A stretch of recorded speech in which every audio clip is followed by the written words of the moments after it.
Miquel Arriola es el director del Instituto Mexicano del Seguro Social. Antes fue comisionado federal para la protección contra riesgos sanitarios. Estudió Derecho en la Universidad de Anáhuac del Norte y es maestro en Políticas Públicas y Administración Pública por la London School of Economics and Political Science de Londres, allá en Inglaterra. También tiene una maestría en Derecho por la Universidad de Chicago, allá en los Estados Unidos. En Banrural se desempeñó como coordinador contencioso, gerente de cumplimiento normativo y subdirector corporativo de la Dirección General. En la Secretaría de Hacienda fue asesor del secretario y director general de Planeación de Ingresos y jefe de la Unidad de Legislación Tributaria de la Subsecretaría de Ingresos. Miquel Arriola, tú estudiaste Derecho, te metes en el tema de las finanzas. ¿Cómo es que llegas un poco al ámbito de la política? Pues mira, mi padre es funcionario público y lo fue desde que yo nací. Entonces mi vida ha estado asociada al sector público y sobre todo al sector hacendario, desde que yo me acuerdo. Mi papá es economista y después de una trayectoria larga en el sector financiero hacendario, se fue al servicio exterior y mi papá te diría que es mi principal inspiración. Yo tengo esa vocación que él tiene y esa pasión por el servicio público. Por las políticas públicas bien hechas. O sea, a partir de ahí yo escogí un poco distinto a él la carrera de leyes la carrera de leyes pues permite también incursionar pues de manera directa en el campo de las políticas públicas y me toca a mí el sector económico. Llegas al ámbito de la financiera rural, entiendo. Así es. ¿No? Es un ámbito también bastante difícil a veces de manejar porque no es precisamente un ámbito muy transparente. Tu trayectoria te ha llevado a ir a lugares donde de lo que se trata es de reordenar. Yo digo que hay un grupo de funcionarios en donde estás tú y otros más que los traen precisamente para ordenar desastres de mucho tiempo. Y de eso se trata. ¿Cómo veías esto en el sector? Mira, precisamente yo terminando la carrera, estuve de pasante en el sector privado, en un despacho corporativo, y aprendí que no quería ser abogado corporativo y me fui a estudiar políticas públicas. Y a mi regreso busco trabajo ya en el sector público, de manera tal que yo solamente ya recibido de abogado, ya como maestro en políticas públicas, llego al sector público a un momento clave en la banca de desarrollo mexicana, que es el cierre del Banrural. Manda el subsecretario Agustín Carstens al doctor José Antonio Meade a resolver el problema Banrural, que se había comido en el 99 un rescate de 19 mil millones de pesos. Sabíamos que para prestar un peso el Banrural le costaba 6. Entonces había que hacer una reforma, yo creo que en 3 sentidos, y fue la que hizo el doctor Meade. Primero en lo político, después en lo legislativo y después en lo administrativo. En lo político y en lo legislativo había que llevar la reforma al Congreso. En el 2001, fue diciembre del 2001, donde el Congreso acepta liquidar el banco y generar una nueva entidad que ya no se fondee con recursos del público, solamente prestar dinero a partir de su propio patrimonio. Ese rescate le costó a México más o menos 2 puntos más del déficit de cierre de ese año. Muchísimo dinero. Me acuerdo que eran 50 mil millones de pesos de esos pesos del 2001 y afortunadamente, bueno, eran 20 mil para la liquidación y otros 30 mil para prestar. Y lo exitoso de ese modelo es que sin fondearse, tenía una provisión directa y expresa para fondearse, la financiera le dio 5 vueltas a su patrimonio de 2001 a 2005. Entonces fue una reforma exitosa donde se dejó de sangrar al sector público por muchos miles de millones de pesos. ¿Cuál es un poco la constante que encuentras en todo? Ahorita entramos en detalles, pero en todo este modelo en donde en el sector público se pierde dinero. Dicen es el tema corrupción, por supuesto, pero hay una estructura donde dicen las empresas públicas no pueden ser en ningún momento viables, no pueden ser rentables porque son públicas. ¿Es cierto esto? Pues mira, yo creo que tiene que haber intervención por parte del Estado en algunos ámbitos de de la economía, digamos. Pero las empresas públicas son muy sensibles a la administración y a los modelos para los cuales fueron diseñadas, ¿no? Vamos a poner el ejemplo del IMSS, ¿no? No me quiero adelantar a la entrevista del IMSS, pero en el modelo del IMSS, si el gasto no se ejerce de manera inteligente, pues lo que empieza a pasar es que uno tiene que empezar a usar reservas y las reservas se acaban, y cuando se acaban las reservas, pues se tienen que dejar de cumplir los mandatos de la propia ley. En el caso del Ban Rural, yo creo que lo que pasó con el banco en los últimos 25 años antes de su cierre fue que se concibió como un mecanismo bancario, pero al final se utilizó pues un poco para otorgar apoyos a fondo perdido. Entonces, si quieres otorgar apoyos a fondo perdido... ¿Qué es fondo perdido? O sea, lo que se llevan los funcionarios. No, simplemente es un apoyo directo para fomentar alguna actividad o para generar menores niveles de pobreza. Pero es discrecional, cada quien le das el dinero a quien quiere. Hay programas sujetos a reglas de operación, pero si se quería en el campo generar un apoyo directo a los productores, pues era mejor generarlos a partir de apoyos a fondo perdido y no generar una estructura bancaria costosa, llegó a tener 5,000 sucursales que no captaban, para disfrazar esos apoyos de créditos y después esos créditos tener que cobrarlos. Yo me acuerdo que cuando llegamos al banco, la cartera vencida del Ban Rural más o menos andaba en el 56%, y en el jurídico se perdían los juicios ejecutivos mercantiles. Nos condenaban a gastos y costas judiciales teniendo los pagarés y teniendo los contratos. Es una combinación de ineficiencia y corrupción. Y falta de pericia administrativa. Las tres. Las tres, porque al final pues era un banco como tal, que nunca captó recursos del público, se fondeaba de la banca de desarrollo, generaba déficit con la banca de desarrollo, y el préstamo al final pues tampoco era tan atractivo para los productores. Estamos platicando con Miquel Arriola aquí en Línea Directa.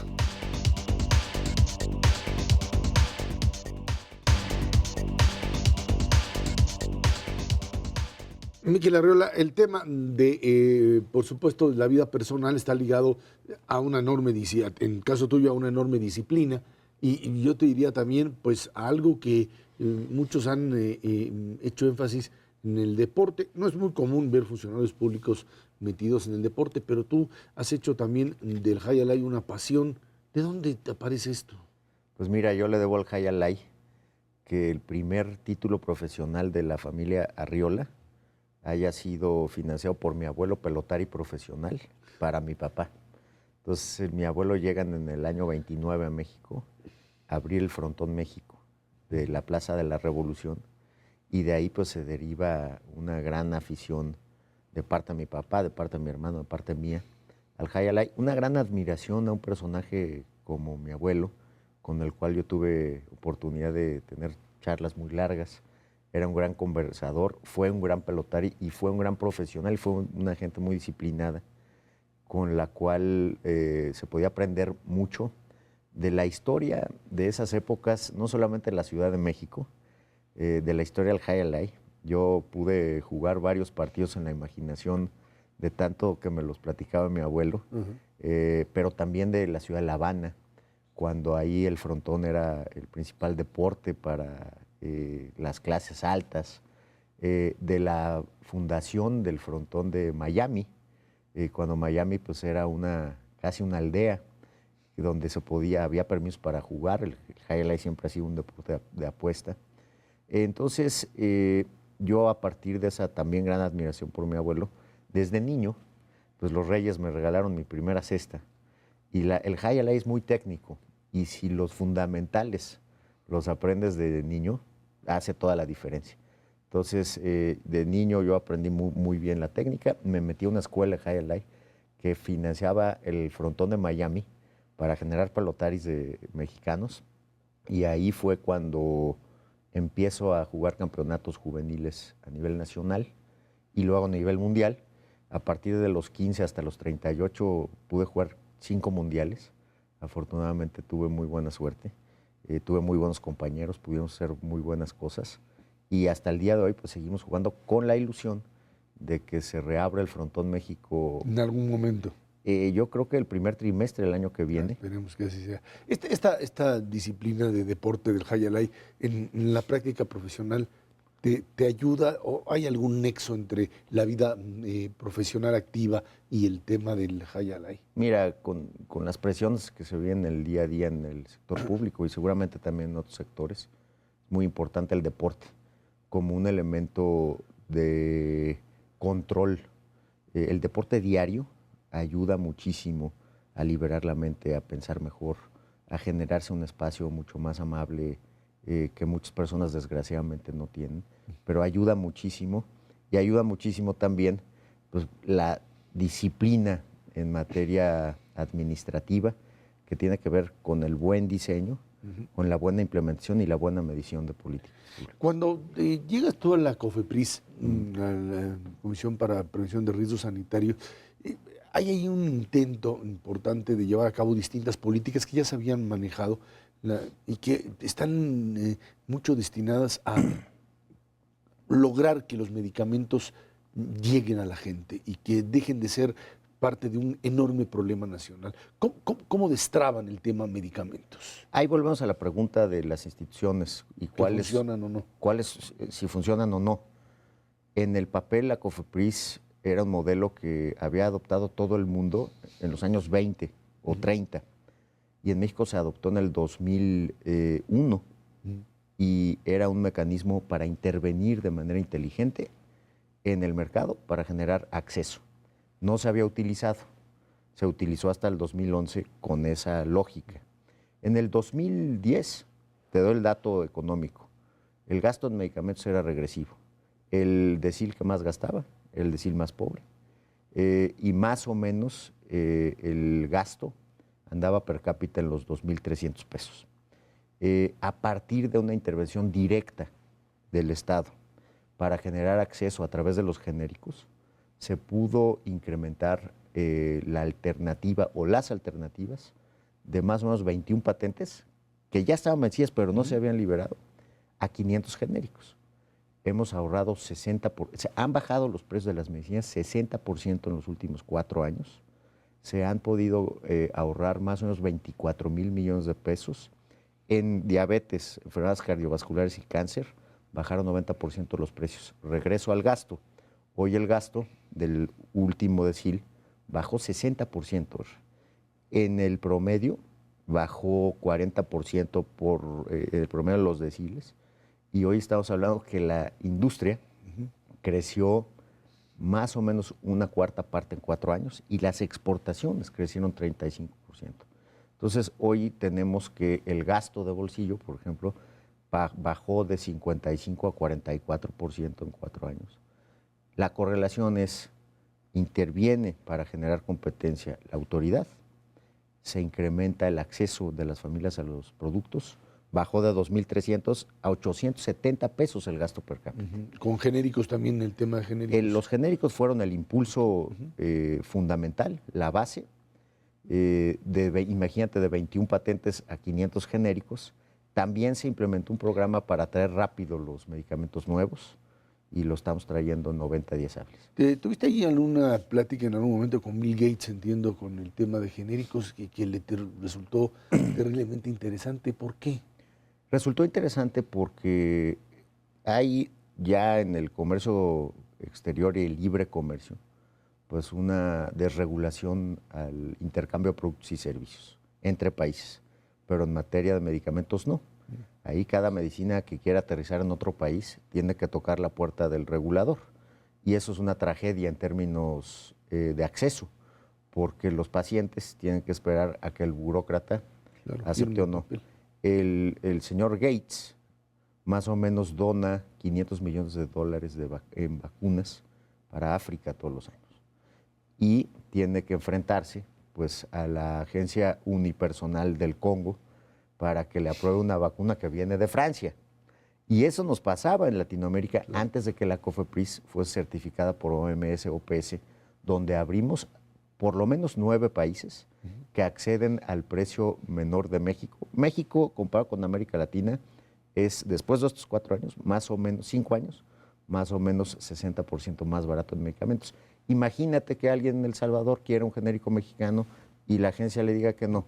Eso no tiene sentido. Eso es lo que aprecia Bill Gates y eso es lo que incluso estamos trabajando en un paper con ellos.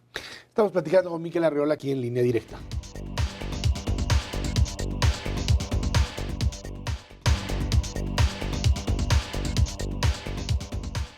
Miquel Arriola, llegas al Instituto Mexicano del Seguro Social en esta estrategia pues propia de la actual administración de terminar saneando instituciones. Creo que hay aquí dos figuras importantes, José Antonio González Anaya, que había iniciado el trabajo en el Seguro Social de pues meterle cuchillo a esto, en el sentido más técnico del término, y tú de Cofepris, bueno, brincas acá en esta idea de terminar el trabajo. ¿Qué es lo que una institución como el Seguro Social representa para ti en función de esta necesidad de reorganizar o de terminar un proceso de reorganización? Pues yo diría que el presidente Peña recibe un IMSS quebrado técnicamente. En el informe de finanzas del 2012 se planteaba que la viabilidad era para el 2014. El propio presupuesto para el 2013 planteaba 30,000 millones de pesos para el rescate. Ya se habían acabado todas las reservas financieras.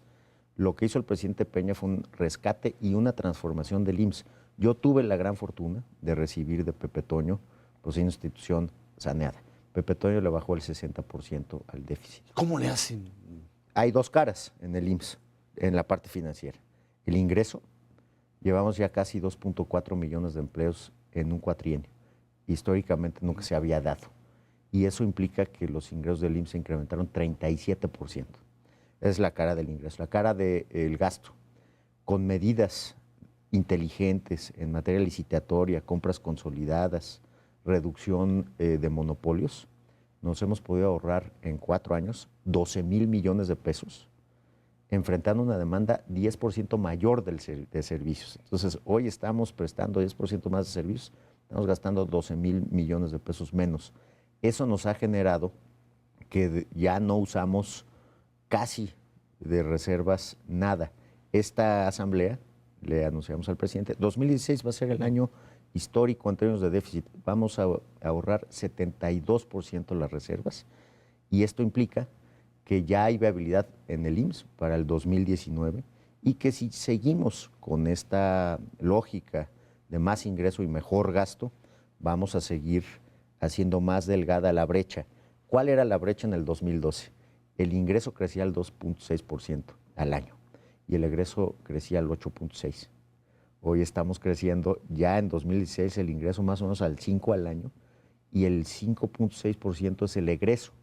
Nos queda una brecha. Tenemos dos grandes presiones de gasto. Pensiones, que nos crece en 10,000 millones de pesos al año. Va a seguir creciendo ese ritmo de aquí al 2035. Y obviamente los gastos de enfermedades crónico-degenerativas, que hoy ya representan el 70% del gasto del seguro de enfermedades y maternidad.